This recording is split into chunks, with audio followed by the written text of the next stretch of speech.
Amen. All right. Well, friends, we have a special treat for you all today. My good friend, Dr. Mark Glanville, my professor of homiletics and pastoral theology, and now director of the Center for Missional Leadership, is here with us. He is an acclaimed author, winning awards even for his book on preaching, and famous jazz pianist as well. You do gigs all the time, which I wish I could go to, but kid duty makes me just a little bit hard to get out at night, but one of these days, I'll join you for a jazz gigs. But anyways, friends, would you give a warm Pilgrim welcome to Mark?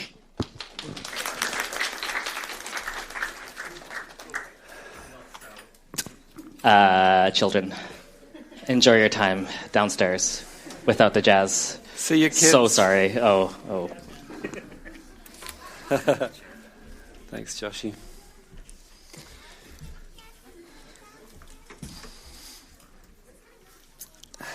Well, you guys can really put on a smorgasbord. I'm going to come back next Sunday. Finish off all those dumplings. It's every month. I'll come back next month. Yeah. Make sure you invite me back then. I grew up with casseroles as smorgasbords. That's all we had in Australia back in smorgasbord days. So we're all packing up our decorations. These decorations come off our shelf here. This stable, and it'll be going into the Christmas box when we get home, for putting it away for next year. In terms of the liturgical calendar, we're in the Christmas season, and Epiphany will be next Sunday, where we focus on the journey of the Magi. And so I thought that the Magi would be a good text to embed in today. The idea of Epiphany is the idea of enlightenment or revelation or light. And I thought that we could come to the Magi text and set up our new year. Think about each of us, what God's calling us to in the new year. But it's important to start our time together with a Christmas quiz. So I have a few questions, and you're going to love this quiz. Okay, are you ready? Thinking caps on, as my year 2 teacher used to say. According to the Bible, how did Mary and Joseph travel to Bethlehem? A, a camel. B, donkey. C, they walked. D, Joseph walked and Mary rode a donkey. E, a minivan with Jesus in a car seat. F, who knows? Take 10 seconds to talk to the person next to you.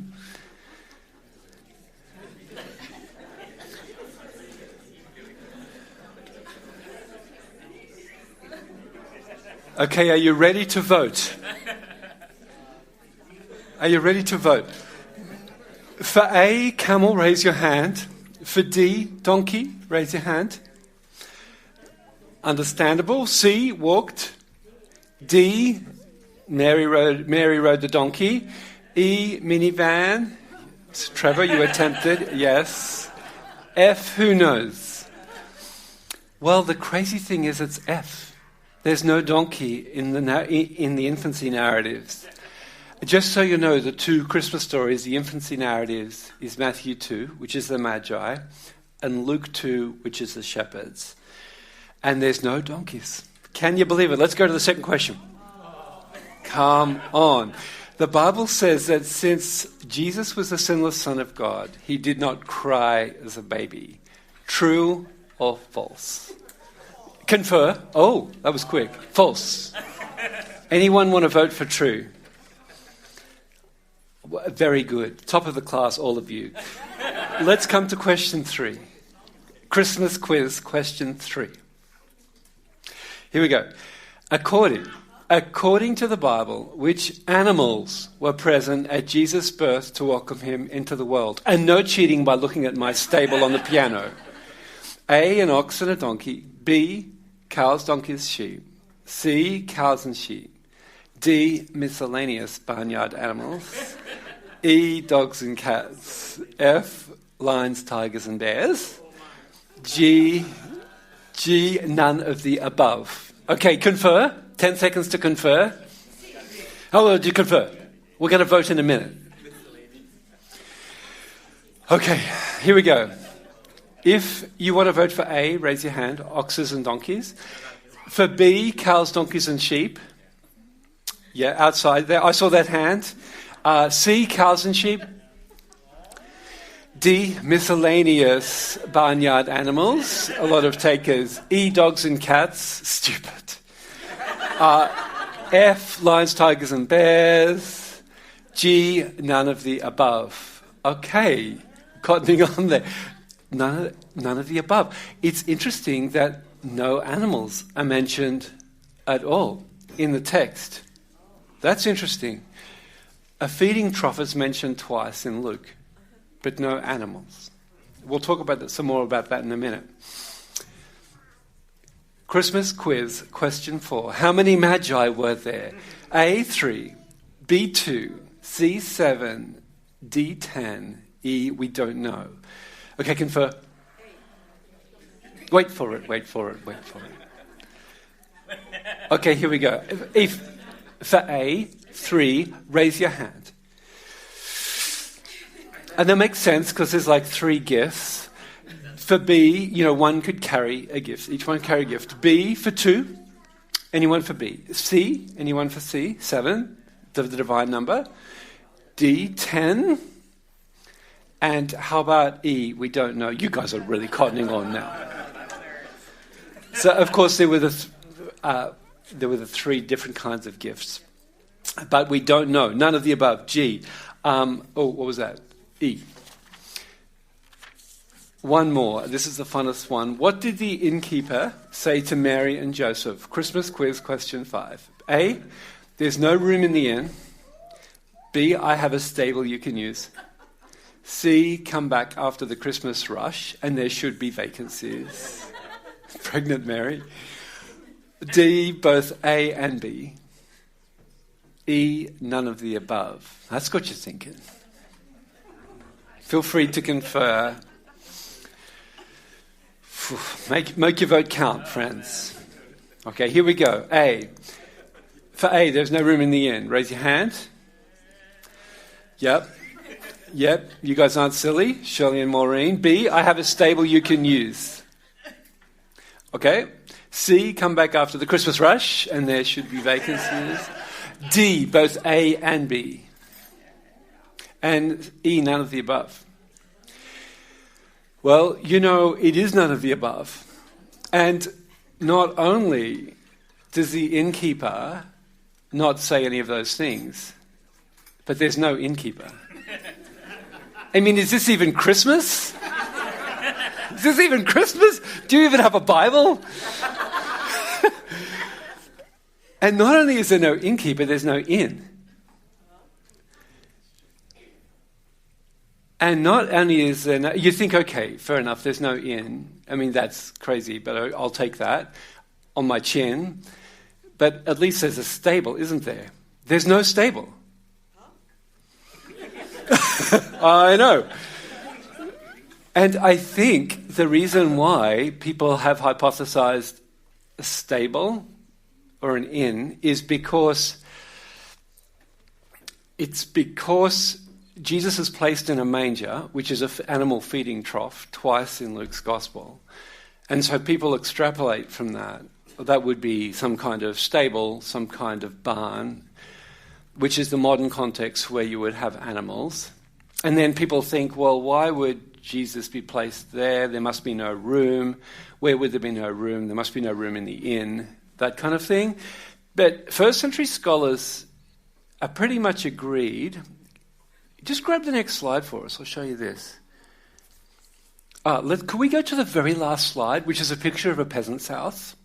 Yes, there it is. So, it was a communal society. It was a clan-based society in the Mediterranean. And do you recall that Mary and Joseph is going to Bethlehem because of the census? It's the place of Joseph's family. So they would have extended family in Bethlehem. And in a communal society, it would be unthinkable that Joseph wouldn't be hosted by extended relatives. So almost certainly Mary and Joseph would have stayed in one of Joseph's relatives' house, which would have been a peasant house in Bethlehem. And this is a picture, the peasant houses were pretty much always structured something like this. The people slept upstairs, and the animals slept downstairs. And the people cooked downstairs and during the day, but there would have been no room in the upstairs living space. There would have been a guest room that would have been taken. So Jesus would have been placed in the feeding trough downstairs, which wouldn't have been shameful in the first century because people lived so close to animals. But it would have been humble compared to some of the kings that we're going to meet in Matthew chapter 2 now. It would have been humble, being placed, and so Luke says it twice, placed in a feeding trough, placed in a manger. Pretty interesting, eh? So Jesus born downstairs in a peasant house, placed in a manger. So my stable there, with the pretty angel up there at the top, is a bit of a myth, unfortunately. But we'll bring it out again next year because it's cute. Well, thank you. Could we go back to that final question, what is the tone of Christmas? So as we come to Matthew 2 now, the story of the Magi, let's have this focus question. What is the tone or the emotion of Christmas? And we'll use this question as a way of starting our thinking, how can we live into this tone or the message of Christmas, if you like, in the coming year? And what is God drawing us to in the coming year from this Christmas story that we've remembered over the last couple of weeks? Okay, let's dive in. Matthew chapter 2, I'm going to follow the text closely. If you want to open it up in your Bible, let's be honest, we're all opening up our iPhone except Shirley Tong. Oh, except goodness me, look at these Bibles coming up. So today, from Matthew 2, it really is a fascinating text, at least as interesting as a Christmas quiz. And I want to offer you 3 images of 3 different kinds of kings. So verse 1, we meet the first king. In the time of King Herod, after Jesus was born in Bethlehem of Judea, wise men from the east came to Jerusalem asking, "Where is the child who's been born King of the Jews?" So this story begins with a really sharp tension, a really sharp paradox. Do we have the picture of King Herod there? Yes, I love that picture. And it's kind of real to the way Herod lived. It's a sharp paradox because Matthew says, in the time of King Herod, and the Magi ask, where is this child who was born King of the Jews? Where is the child who's born King of the Jews? Herod called himself King of the Jews. Herod called himself King of the Jews. So why are these Magi searching for another King of the Jews? Now let me tell you about Herod. Jesus was born and Herod died in approximately the same year. About a year after Jesus' birth, Herod died in a city called Herodium, which he modestly built and named to his own glory. This is an elaborate city in celebration of his military might. Here is a story that illustrates Herod's reign kind of perfectly. When Herod was about to die, he knew he was about to die, so that people would mourn his death, he ordered that the rulers of every town be gathered in the hippodrome, and when he died, that they would be slaughtered, so that people would weep when he died. And so shortly before Herod died, they did round up the leading men of all the towns. And then he died. Unfortunately, they didn't carry out the order. And somehow they were spared. But that shows his cruelty. Herod gained tremendous honor in the Greco-Roman world by being a benefactor. He built expensive buildings all around the Roman Empire. He was a great benefactor. He gave to Caesar in Rome. He was a sponsor of the Olympic Games in Greece. I mean, if you just grab that, would you have a map there? You can see there the red arrow to the right is pointing to Jerusalem, to Judea, to the Galilee area. You can see that. That's what we're focused on today. And the red arrow to the left is pointing to Rome. And from that little Roman province of Judea, Herod was even gifting Rome with great lavish gifts, accumulating tremendous honor. And how did he do it? He taxed the already impoverished peasant Judean population below that point of subsistence, so they really couldn't survive. So he was hated.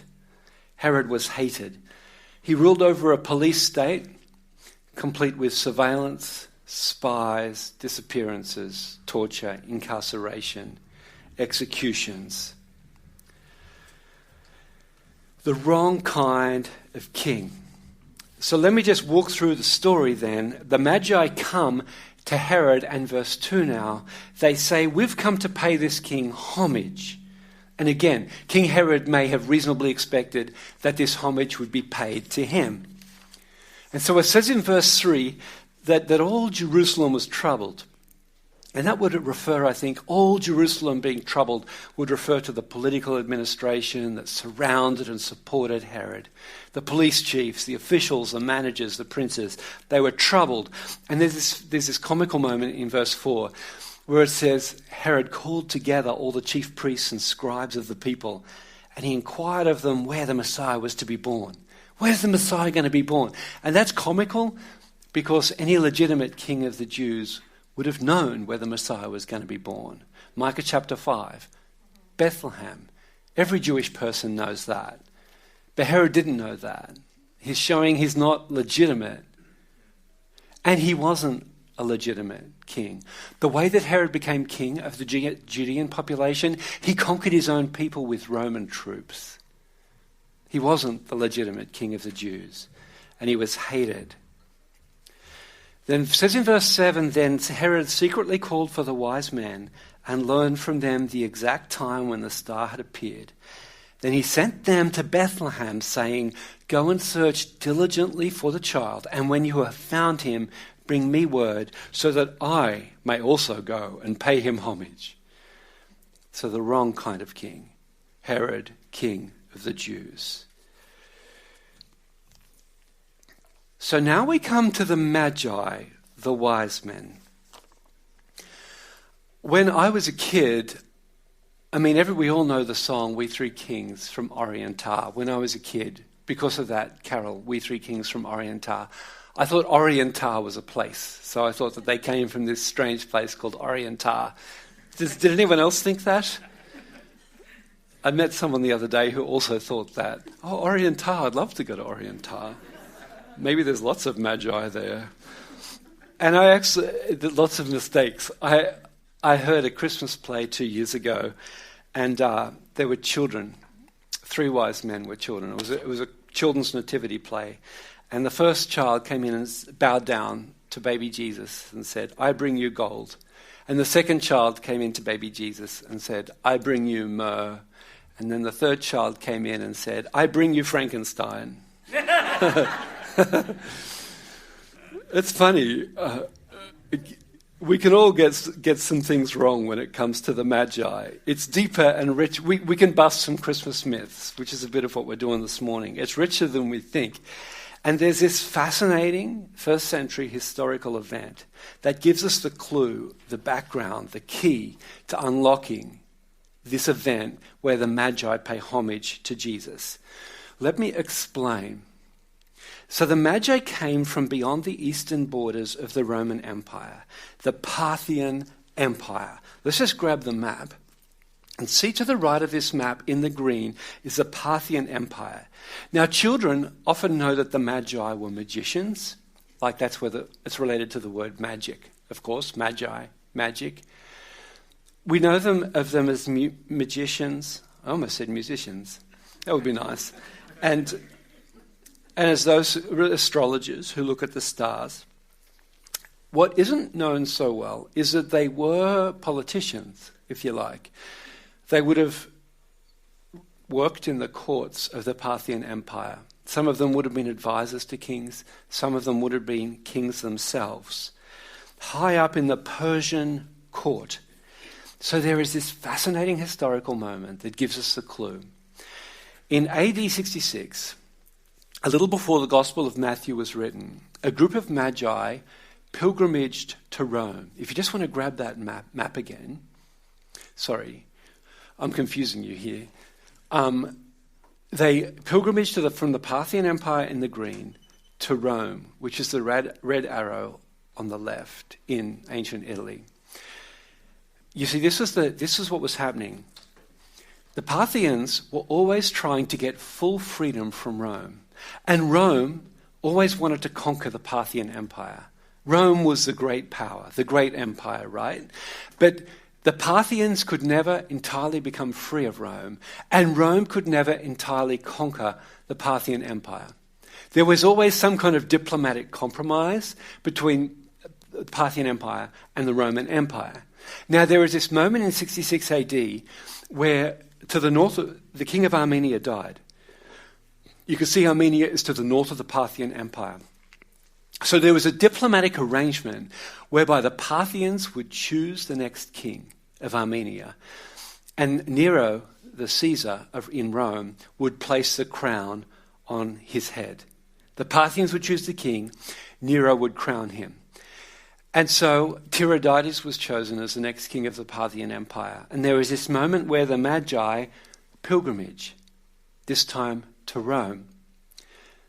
And they went into the presence of Caesar, who was Nero, and they bowed down and paid homage to him. No doubt gave him gifts, though we don't have a record of it. They paid homage to Caesar, and Caesar placed that crown on King Tiridates of Armenia's head. It's very, very interesting, isn't it?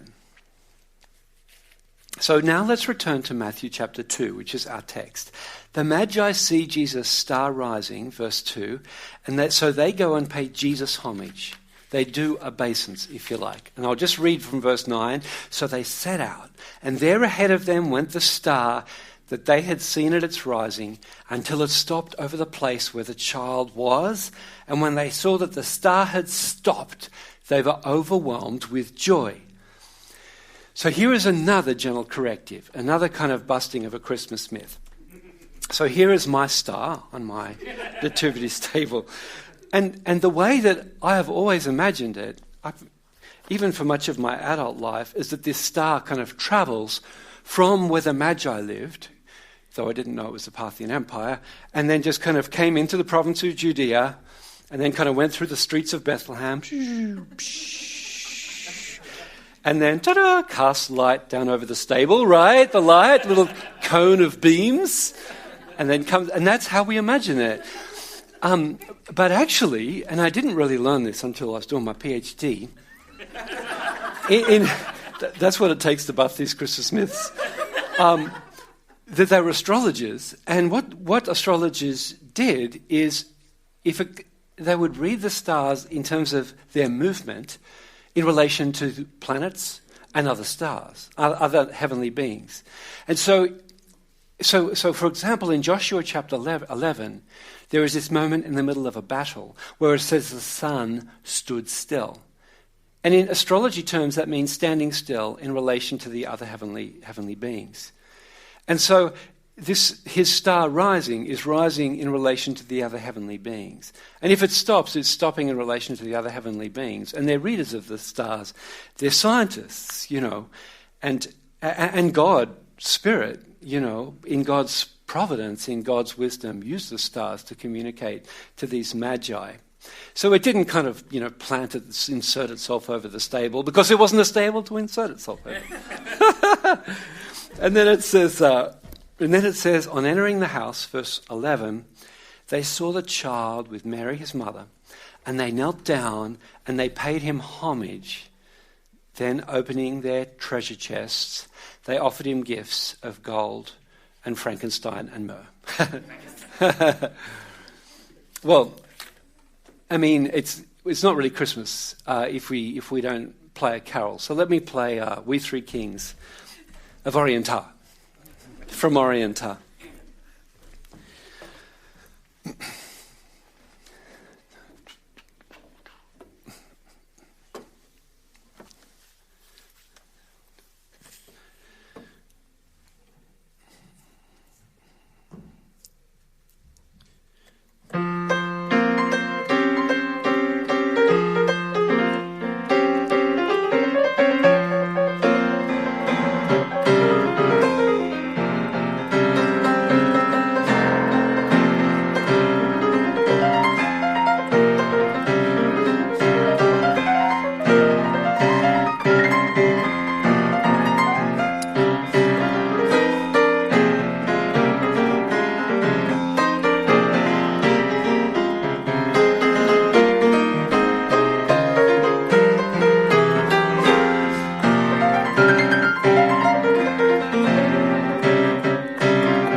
Thank you.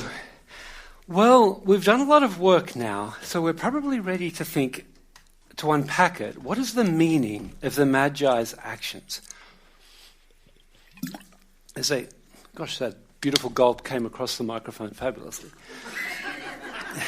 What's the meaning of the Magi's actions as they come and pay homage to Jesus with this first century background in mind? The Magi had always worked for the liberation of the Parthian Empire from Roman rule. And they pay homage even to Nero, to Caesar, when they needed to, when that was their only option. But when it comes to Matthew 2 and this moment with Jesus, the Magi take the initiative. They make a pilgrimage, not to find their liberation from Rome in the great courts of the Parthian Empire, which is what you'd expect, but to find their liberation from foreign domination, if you like, to find their freedom in a tiny stable, not a tiny stable. Gosh, how did I write that? I must have written that years ago. In a tiny peasant home, in a poor town in Judea. And they pay homage to Jesus, King of the Jews. So this is our second image, Jesus lying in a feeding trough, and yet receiving homage from Eastern rulers. The first image of a king is King Herod, the surveillance state. And the second image of a king is Jesus lying in a feeding trough. And can you see the contrast? Certainly with Herod. But once again, you would expect these Magi to find their freedom, to seek their freedom, that they would be there in the glorious courts, the mighty armies of the Parthian Empire. They did not have to come to this rundown state of Judea. But they didn't just come to Judea, but they bypassed Herod's palace and found this poor, rundown town of almost starving peasants. And they go to the downstairs of this peasant household, a baby lying in a feeding trough. And these Magi, who are comfortable in Caesar's palace, bow down and worship. Herod, Caesar, the feeding trough, Jesus, King of the Jews. It makes me think of hidden greatness and revealed greatness. Jesus' greatness is both great, but it's also hidden. Here's Jesus lying in this feeding trough. You know, the humility of Jesus' birth. And yet the Magi worship him, revealing his greatness. It makes me think of hidden greatness and revealed greatness, you know? Jesus' greatness is hidden, but revealed in the Magi's homage. Have you ever been in a situation where you kind of realized late in the conversation that you'd been in the presence of greatness? Have you ever had a conversation with someone or been in a situation where you just thought it was a normal conversation and then you walked away and you suddenly realized, oh, I was in the presence of greatness? Have you ever had that? I had that experience not too long ago. I was sharing lunch with a Chinese pastor, and a few minutes into the lunch, as we were sharing a really nice cuisine, I realized he was a deeply caring person. That was really noticeable. And then a few more minutes later in the meal, I realized that this guy I was eating with was very, very humble. And that really struck me. And I was thinking to myself, I'd like to be this guy's friend. I feel like I could learn from him. And then it was when the meal was over that I realized that this man I was eating with had founded a network of house churches in mainland China. Now, he was a father to these churches under constant threat of imprisonment, himself and his family. And I kind of walked away and I realized I'd been in the presence of greatness. Hidden greatness, revealed greatness. And Jesus' greatness is going to be seen in Matthew's gospel.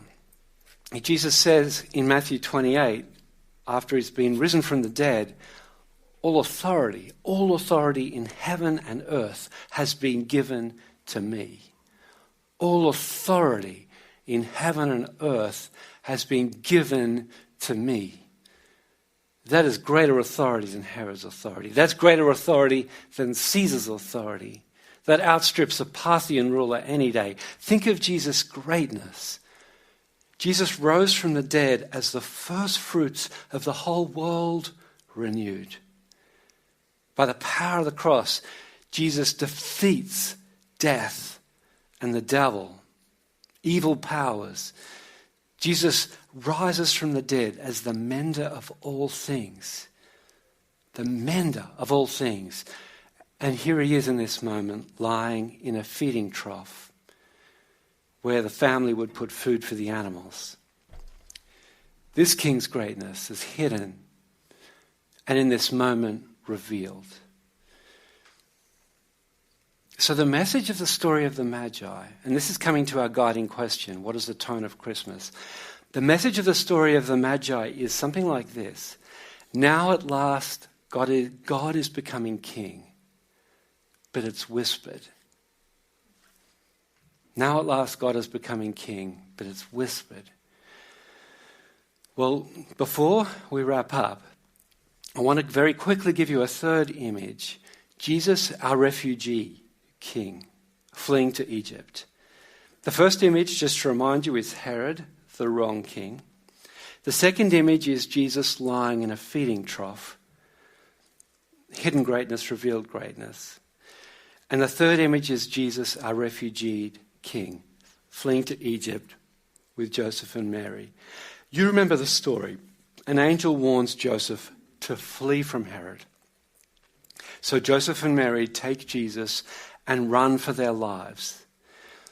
Put it in historical perspective, and this family is joining with many other Judeans who are fleeing Herod's police state. Many people were forced to flee their homes, and even Judea itself, to avoid being killed. We know that historically. Jesus' family weren't the only ones going to Egypt. Jesus' family would have joined with these refugee Judeans. And then you remember there's the massacre of the innocents. You remember that terrible story. And so that's worth just tucking away. Jesus was a refugee. One of my friends, Sam, who is a refugee pastor himself in Phoenix, Arizona, he said to me, Jesus began his earthly journey as a refugee, someone seeking a home. And that meant a lot to Sam, as an immigrant himself. He said, Sam said to me, this pastor said to me, Jesus identifies with refugees, people seeking a home. You know, identifies means stands with them, stands in their shoes. Sam said to me, Jesus doesn't identify with Herod in his glory. Jesus doesn't even identify with the Magi in their hopeful searching. Jesus identifies with a vulnerable immigrant. I just really valued when Sam, this refugee pastor, said that to me. Jesus didn't identify even with the Magi in their hopeful searching. Jesus identifies with the refugees. And just to say how beautiful that our king, our refugee king, is a king who stands with people who are seeking a home. And how beautiful that people who love this humble king are gifted with the humility of my pastor friend from China. Not the pride of Herod, but the beauty and tenderness of Christ. Praise God for his tenderness. Well, let's tie a Christmas bow on this.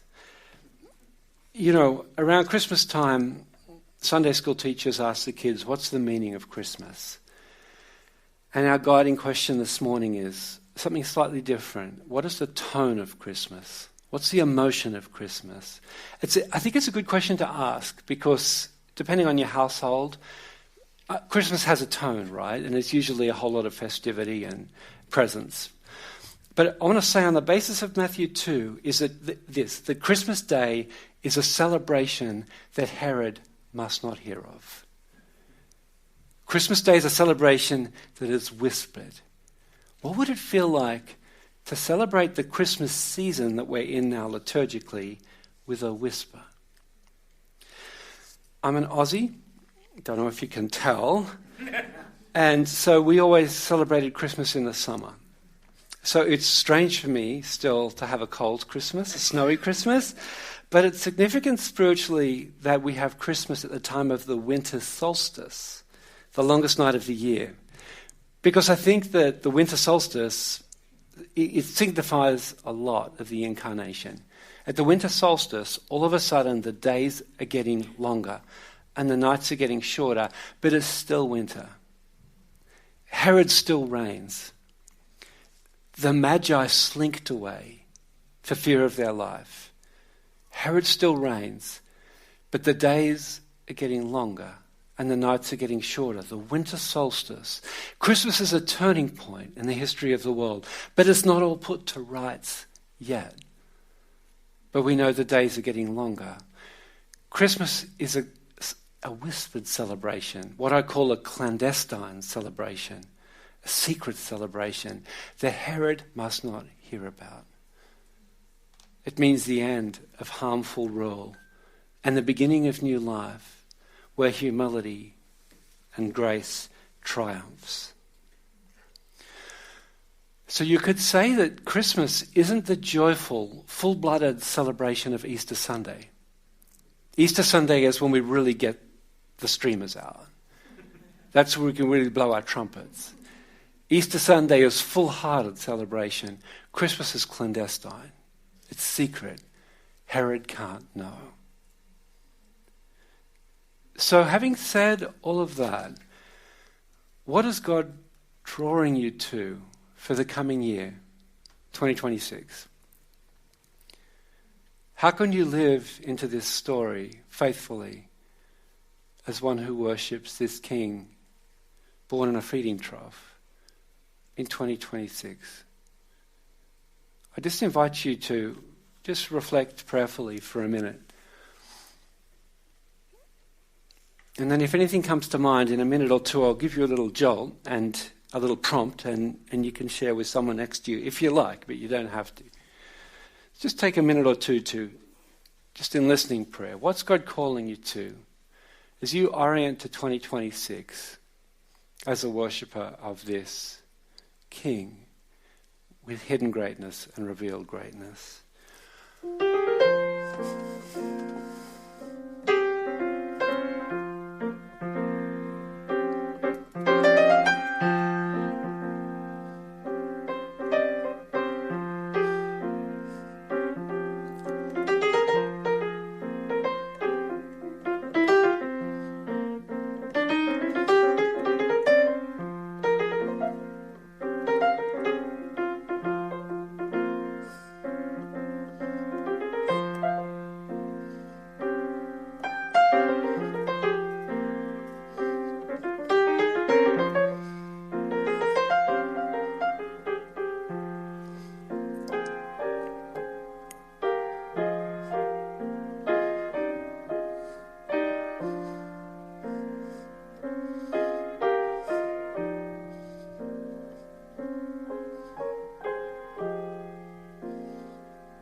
Feel free to share if you would like to. You don't have to, but if something is rising in your mind, in your heart, feel free to share that with someone around your table for a minute. I invite you to share now.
it is always such a treat to have Mark in. So thank you so much for sharing. So good.